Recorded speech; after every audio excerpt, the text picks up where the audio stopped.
Welcome back, everybody. It's your time to EdUp on the EdUp Experience podcast, where we make education your business here at the Gaylord Palms Resort in beautiful Orlando, Florida.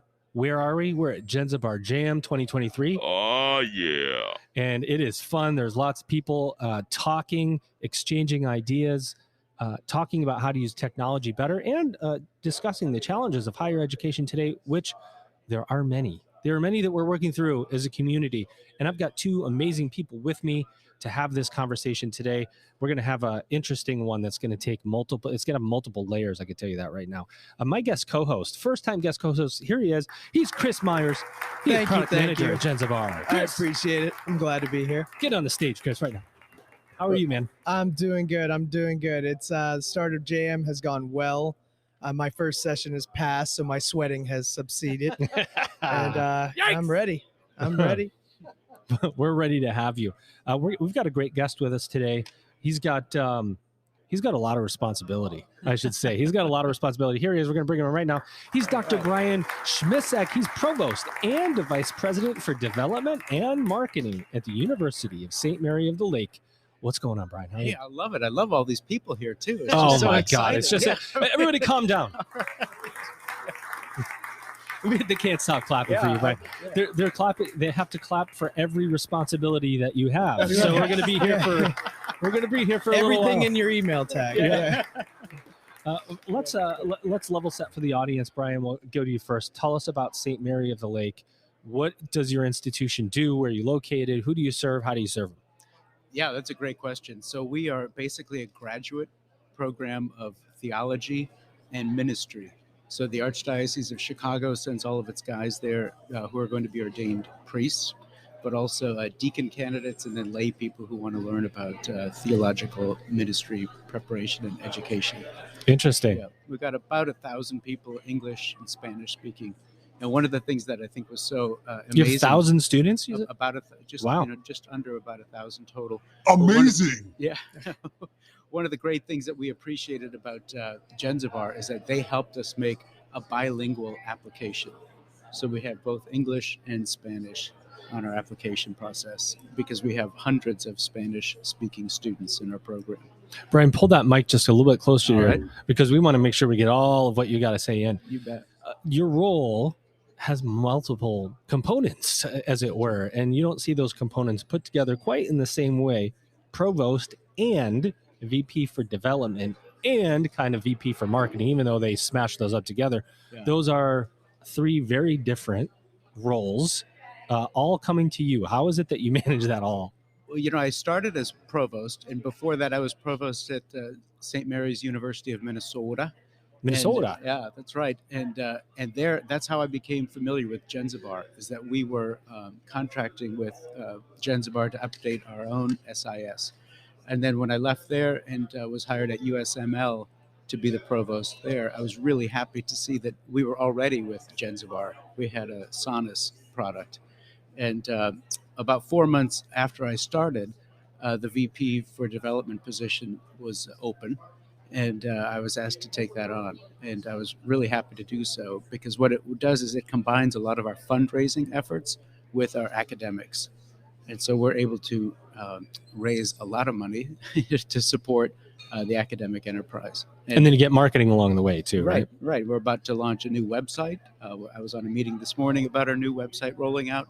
So it's a lot of good things. And our president said that he wanted this all centralized, into one person who could integrate all these various operations at the university. All right. Well, that was impressive. I'm not going to ask you how you do it every day because I don't think you could explain it. You just do, right?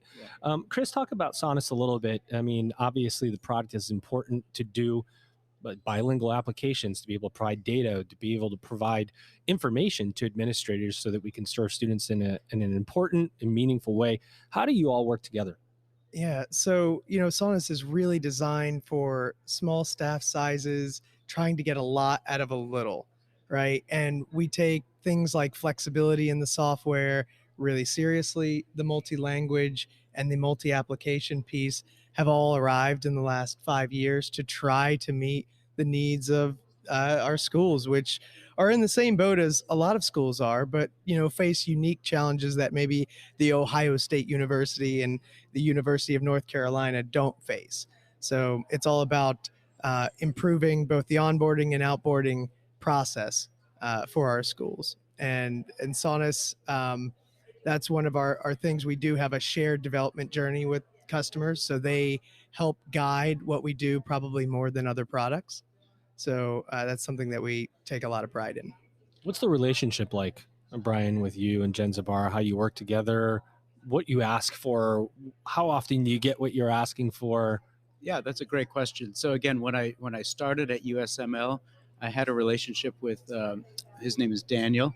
Yeah. And when I was Shout out to Daniel. Shout out to Daniel. Yeah. Excellent. And I came over and reached out to him and said, I'm so happy to know that we have Jenzabar here. And we were in fact moving to a cloud-based system at USML, the cloud-based Sonus application. And so he helped translate that relationship to Audra and Jesse, who I now work with very closely. And we decided to do a health check initially because coming out of COVID, I think a lot of people had developed perhaps workarounds and weren't using the software to its fullest capability. And we wanted to be sure that we could do that. So I think we had about 26 people, almost the entire staff, who would deal with students. Oh, wow. I didn't know that. Checkup. Yeah. Wow. And they all learned a lot of new things. And the people that Jenzabar sent to do that health checkup did a great job because they said, and is this where you keep your own spreadsheet? Rather than using the software. And they all kind of nodded. Yeah. So yeah, that's one of our challenges is making sure that you are using all the parts of the system that you can actually, extract value from. I had heard that part of that multiple application effort was actually because everybody had slightly different business practices across either departments or institutes, that you needed to align those. And that's right. Probably more important for multiple reasons, but obviously saving administrative time when everybody speaks the same language.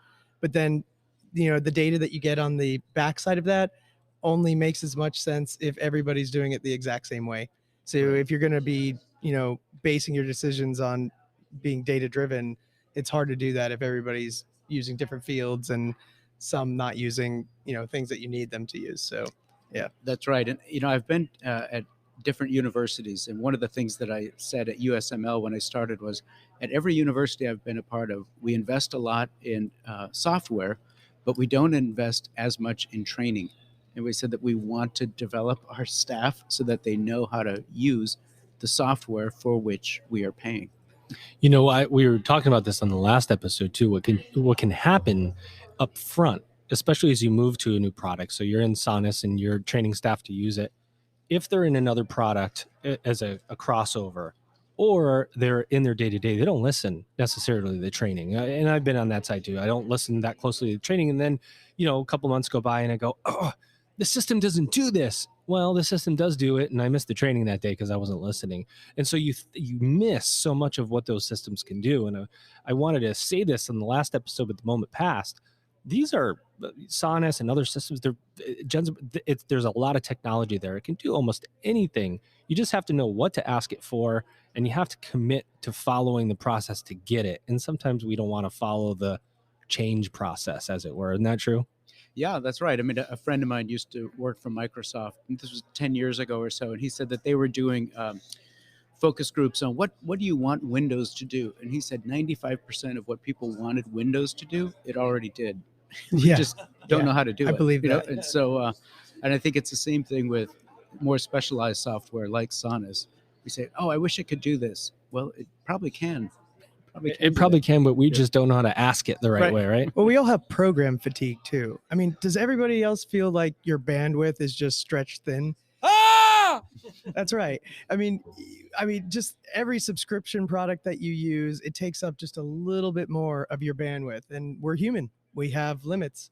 And eventually you get to the point where you don't want to invest the time. You don't care what it's going to take. Power off. You just have no more to you. You're out of gas. Yeah. Basically.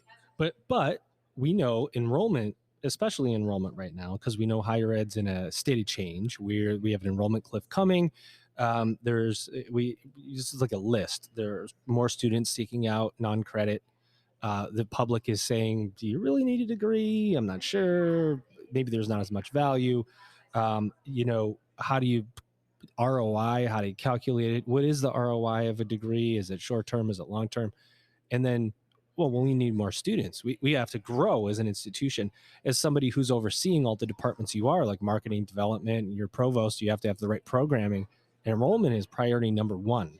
Yeah. And how do you grow now when hyper personalization is becoming a thing?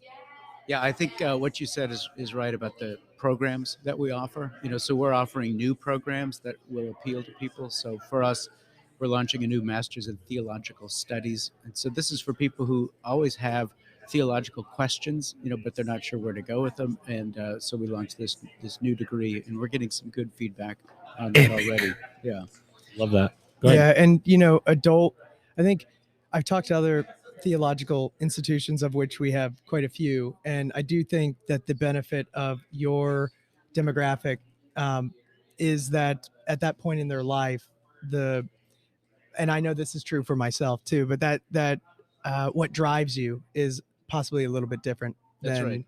coming out Explain of that high to me. school. Right. I'm Explain a that totally to me. different person than I was back then. I know that in many good ways. So you're just it doesn't mean that you don't have enrollment struggles, but it does mean that the people that you do end up pulling into your orbit are a little bit more motivated, I would assume. Right? Is intent higher? Yeah, exactly. They have questions of meaning and purpose. They're all adults. The typical student in these lay programs is a woman, a female between 40 and 59 years old. That's about 2/3 of our student body, and they typically have the means to support this kind of theological education. In the lay programs, as you have students, the women primarily go into these programs.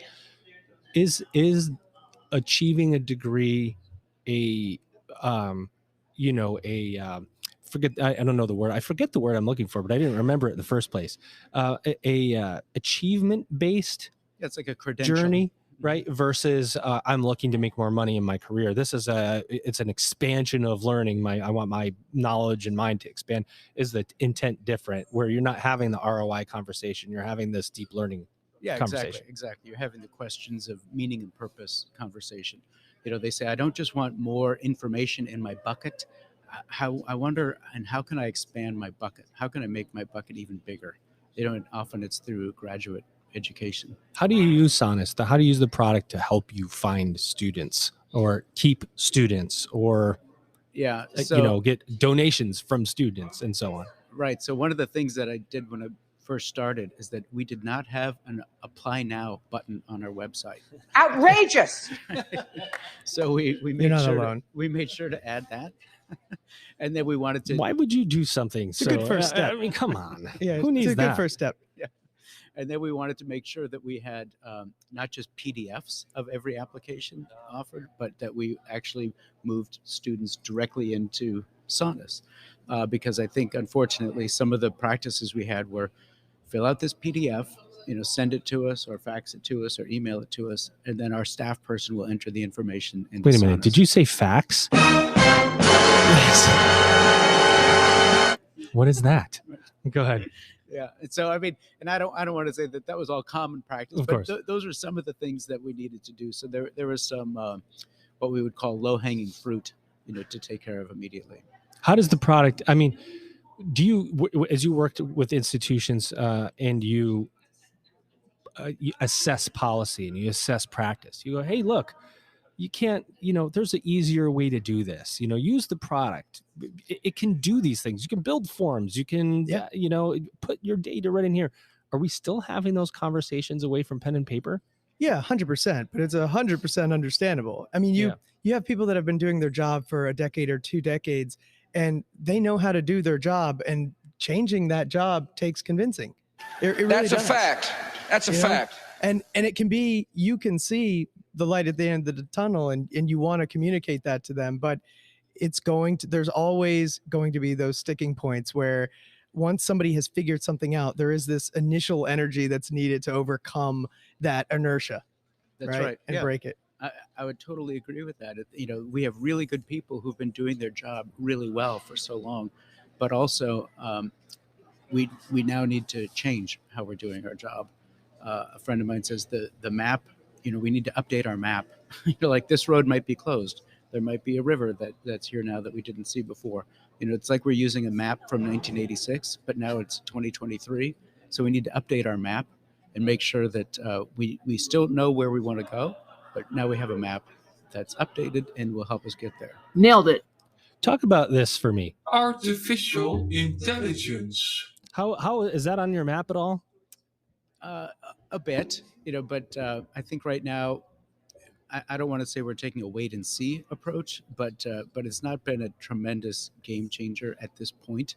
I think, for so many of us, I just saw an article, and I'm sure you all saw it too, about what happens when your lawyer uses GPT. Yikes! Yeah. And, I don't think it's foolproof. Your lawyer uses ChatGPT? No, yours is a proverbial. Yeah. What Time about- to get a new lawyer. Yeah. No, no. I think one even got sued out of existence. Exactly, right. Yikes! For traffic court. There was a AI doing traffic court as Oh, part is of that right? yeah, and somebody got him to pull back from that experiment for a good reason. I mean, obviously, we're looking at it.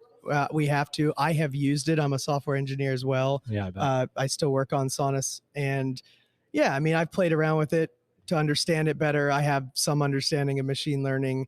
It helps. Can it write better code than I can right now? No, but am I impressed with what it can do? Yes, but I'm still in that phase that I'm not really sure.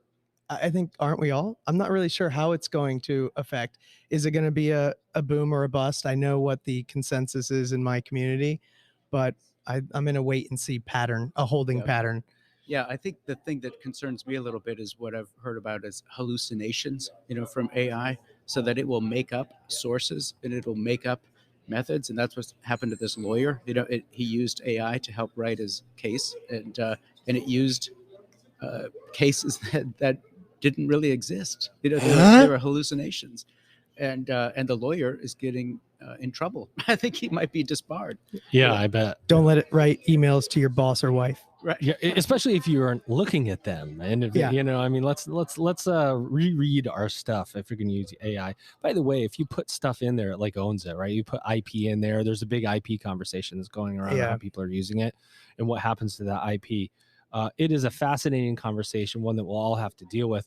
Before we close out this episode, Brian, I do want to ask you what else you want to say about University of St. Mary of the Lake that hasn't been said. Anything, basically an open mic. Take a few minutes and celebrate your institution and the people you work with. Yeah, thank you. So what we've done is we've just created a new school.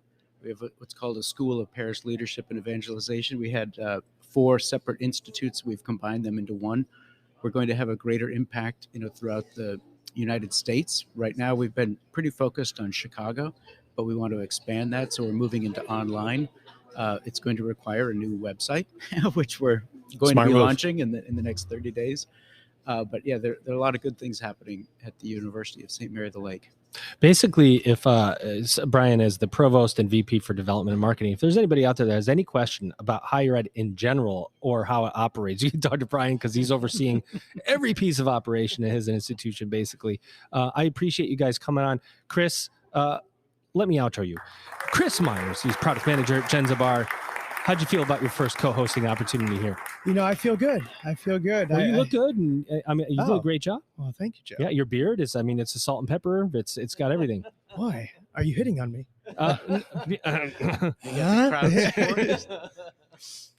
Go ahead. Did you enjoy yourself? Yes, I did. That's Thank great. you very much. And our guest, your guest today, he is Dr. Brian Schmisek. He is Provost and VP for Development and Marketing at the University of St. Mary of the Lake. Brian, we hope you enjoyed yourself today. Thank you very much. Ladies and gentlemen, you've just EdUp'd.